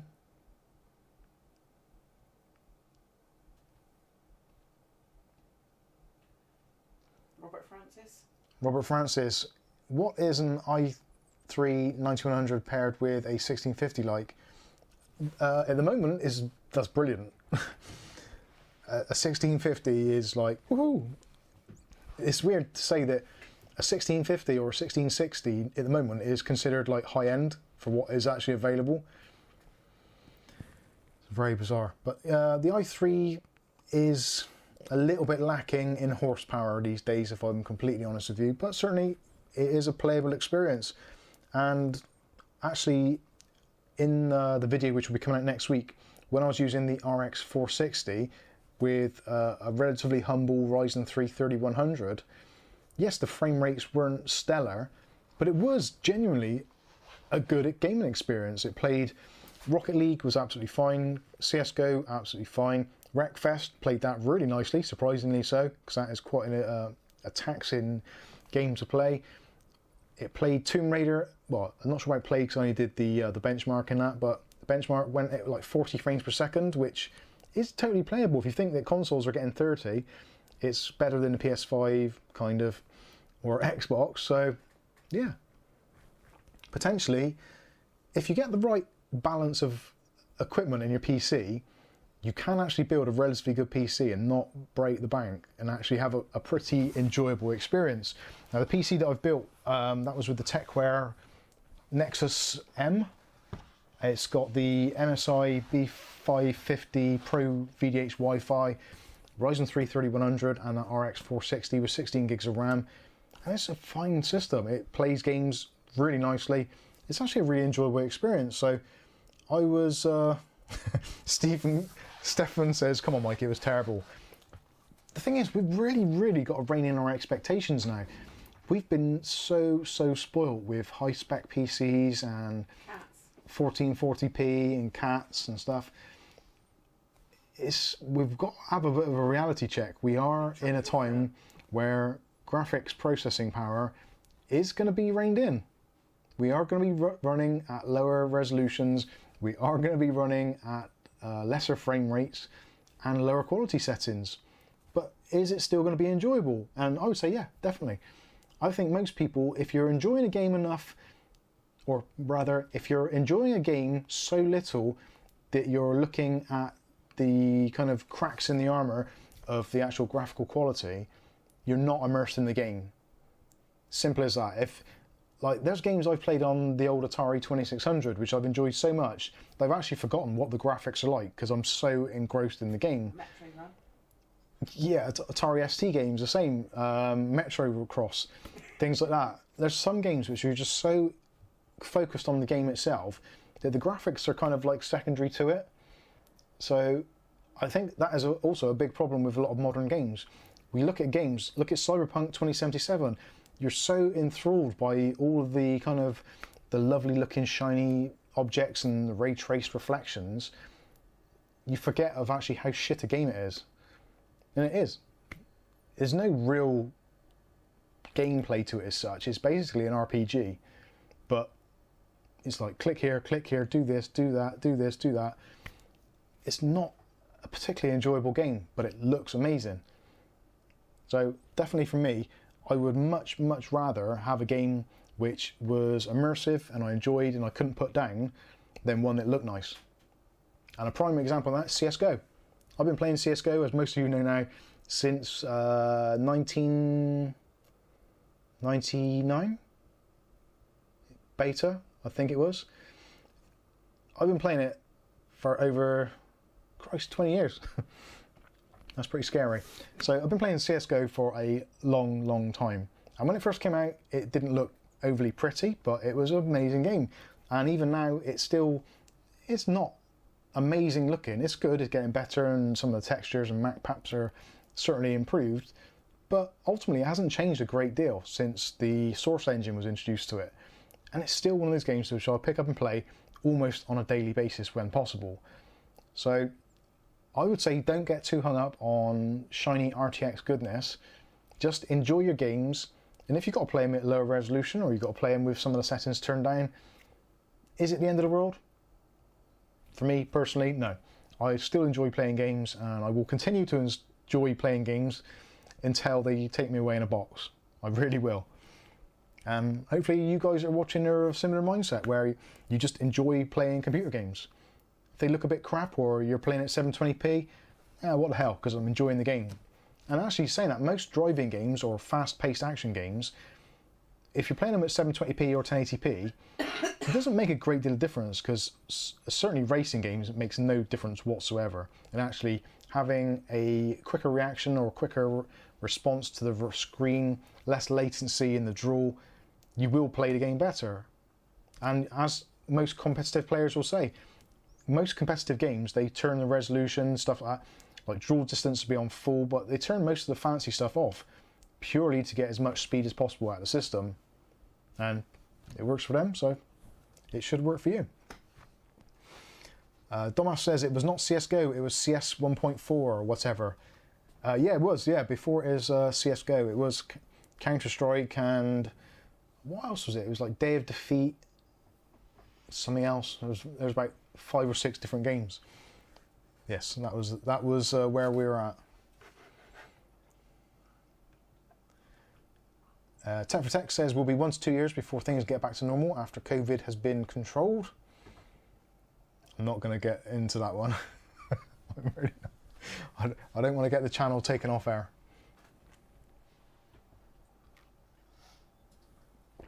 Jason Woods, sorry I've not been on YouTube. Not a problem, you don't have to apologise. I've just got out of hospital. This is the first video I'm watching. Well, Jason, sorry to hear that you've been in hospital. Hopefully you're okay and things are good. And I'm quite proud that this is the first video you watched. Thank you, Jason.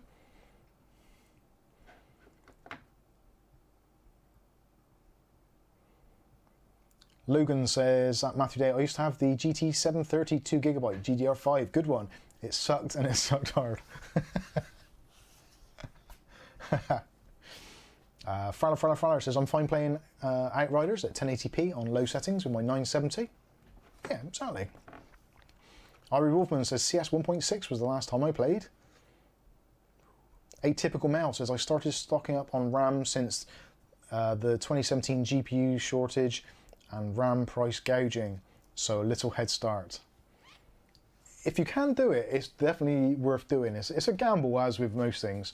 There's some things you can kind of gamble on and they'll be kind of okay, like investing in silver and gold and precious metals and that sort of stuff. You generally can't go too far wrong because you hold on to it for long enough, it'll be absolutely fine. With some things like RAM, that is a little bit more tricky because obviously frequencies change and specs change, so you don't want to be left holding a load of older spec RAM, which might be difficult to sell at a later date.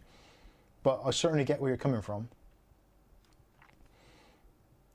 Interstellar Travel says, I had an MSI RX 580 Armor OC before my current card. It played everything, but always sounded like I was about to fly away on a jet plane. Yeah, I think we've all been there with a noisy graphics card or some point.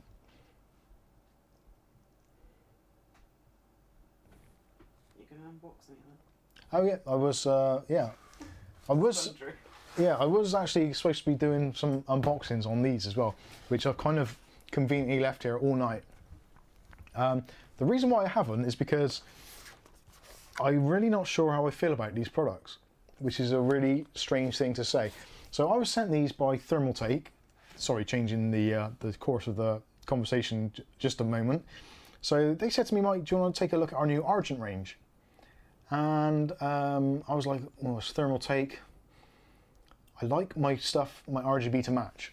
So if it would have been Gigabyte, MSI, ASRock, Asus, etc., I would have jumped at the chance. But when it's Thermaltake, it's like, I haven't really got any other Thermaltake stuff which I can sync it up with, so I'm not too sure.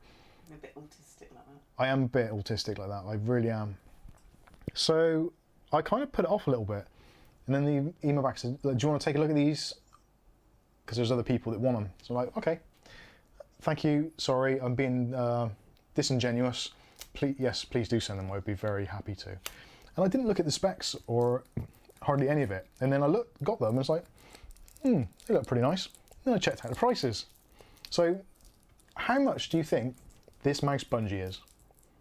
Let me know in the comments, how much do you think this mouse bungee costs? And bear in mind, a mouse bungee is basically a cable holder for your mouse. For those who haven't used it, basically you put your mouse into the bungee and it stops the mouse trawling on your desk and kind of catching or skagging on any surfaces and makes it a bit lighter, allegedly.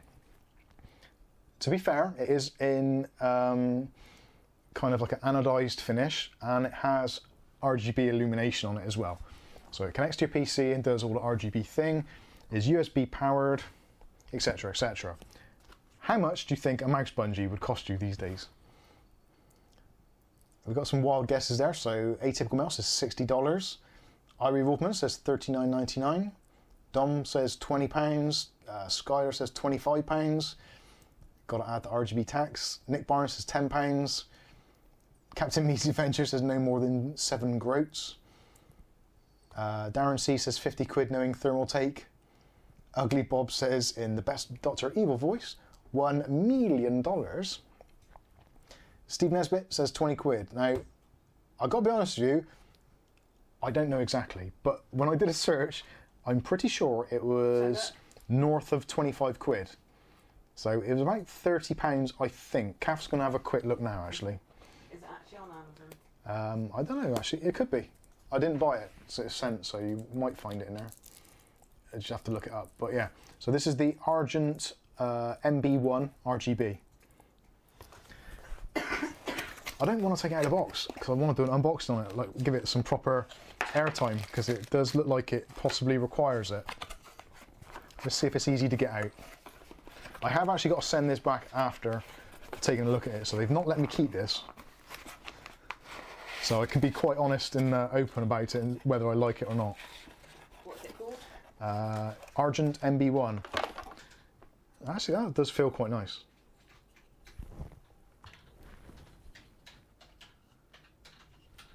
Oh, bloody autofocus.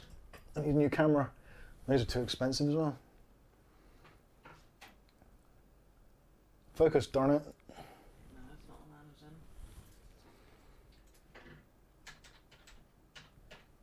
There we go. Anyway, you get the idea. So you put your mouse cord in the top. Got USB on the back. Thermaltake logo, etc. Do you want to know the price? Yeah, go on in. From Scan are currently selling these for $29.99. $29.99. So it's a mouse bungee. It's basically got RGB. And I'm not too sure. And it's got a USB Type A to Type A cable. The cable is actually very nice. No flex arm? No flex arm, which kind of... No, it doesn't even raise or nothing, so... Ah, dear, this is going to be a fun review.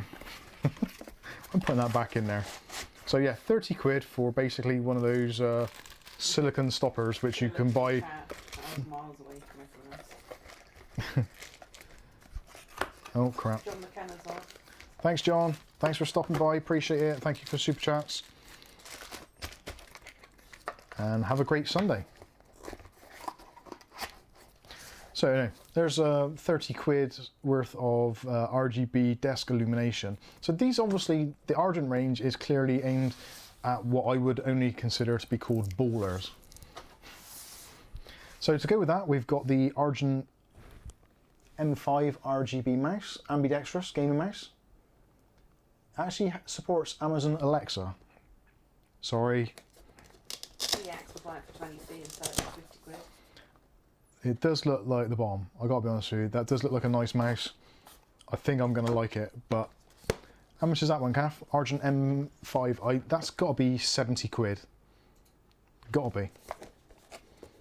If the bloody thing's 30, this has got to be about 70 quid.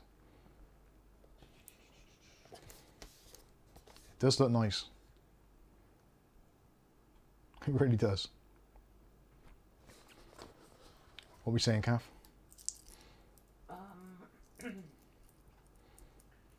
Scan UK. Yep.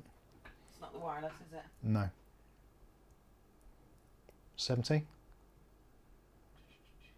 M5 RGB gaming mouse, $59.99. $59.99, so 60 quid. That's not too bad. I'm sure it's using the Pixar 3335 or 3335 sensor. So it's a good sensor, 1600 DPI, usual kind of stuff. Supports the TT Sync and all that sort of stuff.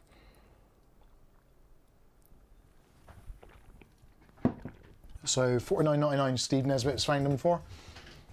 That's all right. Alexa, make my mouse glow pink. Alexa, turn the lights off. Hopefully, I know. So also they've sent us the wireless version. So wireless version, obviously you're not going to need that. So the options are that and that, or the wireless version. And the wireless version can be charged on a USB as well. So it's got a dongle and all that. It uses light speed technology, much like the Logitech one.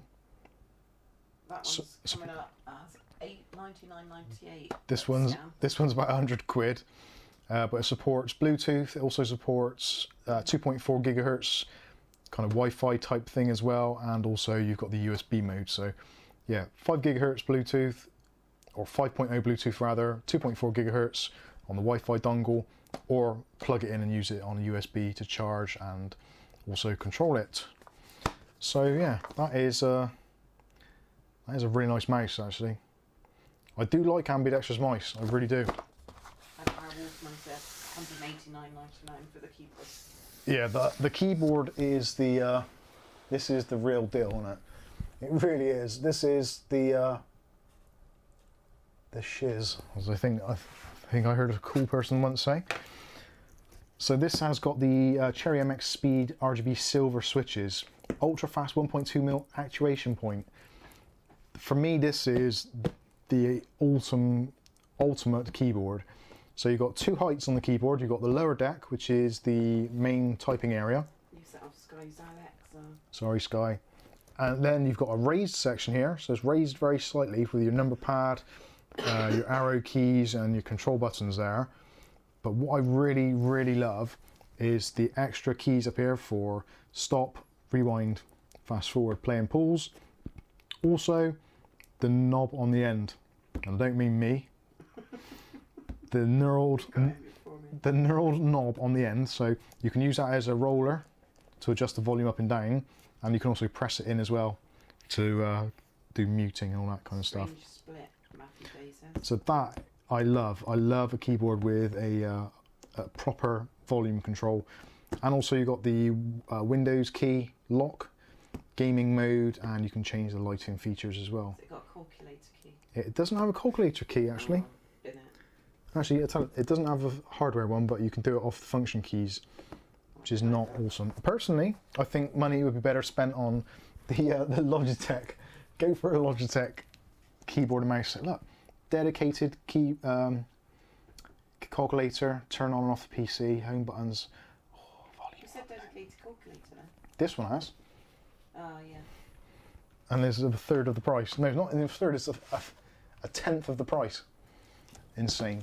So anyway, we will be doing a review on this. I actually genuinely... You can waste time putting letters on the keys. Somebody used... Yeah, this has been used before. Hopefully it's been bloody COVIDed. Ooh. Oh, they're nice. And it's got... Oh my days. It's got extra keys for some of the buttons. No, I'm not getting out. I'm not getting out. I've got to give it the proper Mike's unboxing treatment. But that's what I was unwilling at first to review this after I realised how much it cost, because I get an idea of the state of the market, I get an idea of the state of the world, and then I also realised that spending almost £200 on a keyboard is somewhat of a well, James Miscellaneous. It's a luxury. Eats lots of sausage fingers. I'm having a barbecue, James. We're just sizzling away. Matthew Day says, but RGB makes you type faster.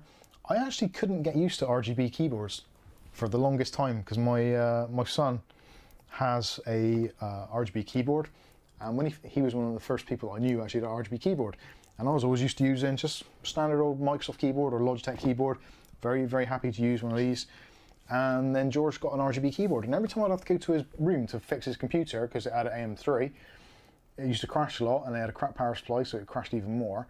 But whenever I'd go out there, I'd sit down in front of it and I'd look at the keyboard and just have all these lights flashing away. I was like, oh my God, how do you even use that RGB keyboard? But now I've got used to it. I struggle not to use an RGB keyboard at times. Doing the stream and stuff like that is fine. And actually, if I'm using a non-RGB keyboard, this Logitech is brilliant. I love this keyboard, I really do. It's very, very soft touch. And it's really good for when we're doing stuff like this, because I can just type away stuff on here, and you guys are none the wiser. It's really, really good in terms of kind of stream-friendly keyboard. And if I'm working late at night answering questions and Kath's maybe watching a bit of YouTube or something, I can type away on this. She'd be none the wiser. She'd be none the wiser anyway, but I generally end up using the mechanical one over there. It drives her crazy. Just makes my volume go up. Irie Wolfman says I can't use a non-mechanical keyboard anymore. Angel's in. I'm really lucky that I can just basically use anything and it's absolutely fine. Hey Angel. She's changed her profile picture. Well, I can't even see it. Where is it? Oh yeah. Oh yeah. Name89 says, holy moly, nice price tag on that bad boy. It is expensive, if I'm completely honest with you. The keyboard, yes, it may look amazing. It may type very, very well. But can you ever justify £200 on a keyboard? I don't know. It does seem, I don't know. Although saying that, it does have a detachable wrist rest, so. How much was mine? Maybe. Kath's keyboard was about £12. It really builds my immune system. And it's got so much filth that basically it's a bacteria factory at your fingertips. It really is. Look at that, you think I've done this before. Jason Woods off, when are you live next? Maybe in the week. Maybe in the week, if not next Saturday, 9 PM-ish. If I haven't got some other stream things I've got to sort out. Irie Wolfman says, I remember paying $250 for the G15 back in the day. John Sullivan says, I spent $130, that's about the max. Ugly Bob says, 50 quid is the max for a keyboard. I think if I'm having to actually shell out money from my own pocket for a keyboard, I think in the £70 region is kind of where I start feeling uncomfortable. The MSI one I bought recently, the GK50 low profile, which is bizarrely still in the box up there, because I'm still waiting to get an MSI motherboard to pair it with. I know, autistic, can't use it unless I've got an MSI motherboard. And it's a bit pointless putting it there because it only gets used as a, well, essentially an expensive RGB light. Actually, I could put that there. Trying to damage this chip. Oh my goodness. Dropsy day. I am dropping everything today, it's horrendous. There we go. That's better. Not if you don't like RGB. Don't pay attention to the processor.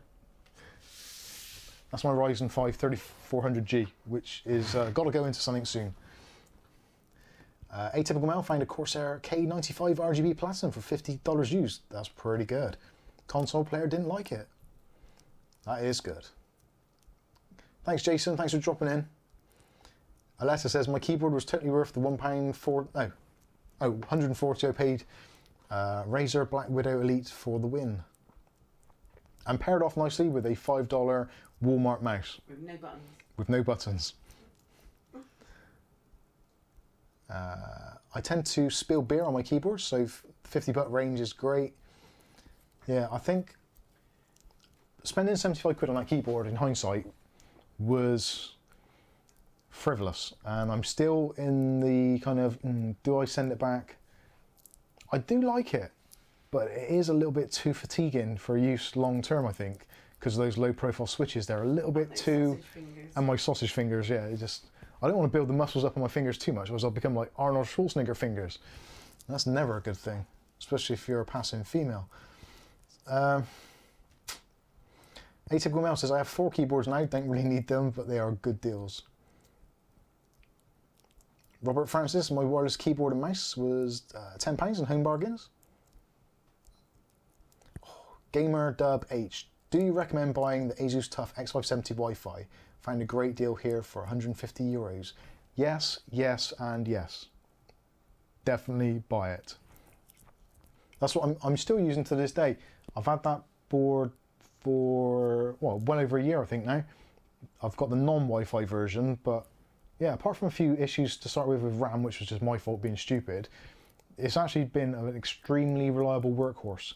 I edit videos on it pretty much every single day of the year, and it's on from maybe kind of 10, 11 in the morning until, if I get up early that is, until generally well past midnight every single day.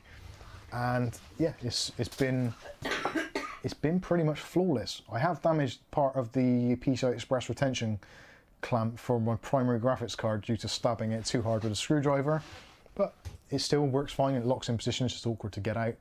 So potentially I am looking at changing it, but I've not really found anything that I can yet. The B550 Unify was going to be the chosen one until it decided to be the useless one and not work properly.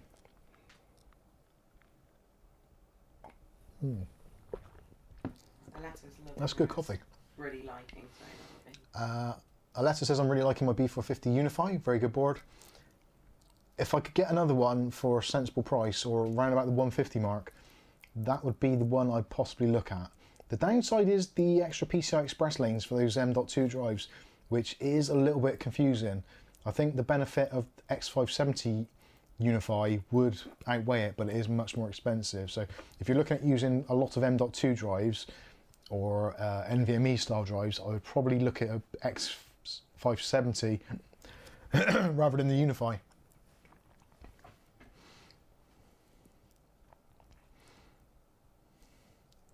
Mark Berry's got one of those ancient Microsoft curved keyboards from back in the day.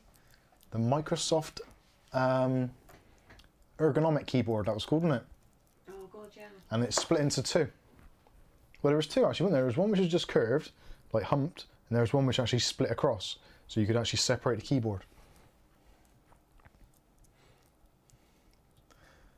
Asus Dark Hero, price on this board really doesn't make sense, but I like it. That is what PC gaming and all that is all about. It doesn't matter if it costs you a fortune, whether you've got to sell body parts to buy it. If you like it and you enjoy it, that ultimately is what it's all about. Blake has got my Blake says I got my Unify X last week, looking good so far. Only plan on a GPU, so should be good. Only plan on a GPU. Don't understand that.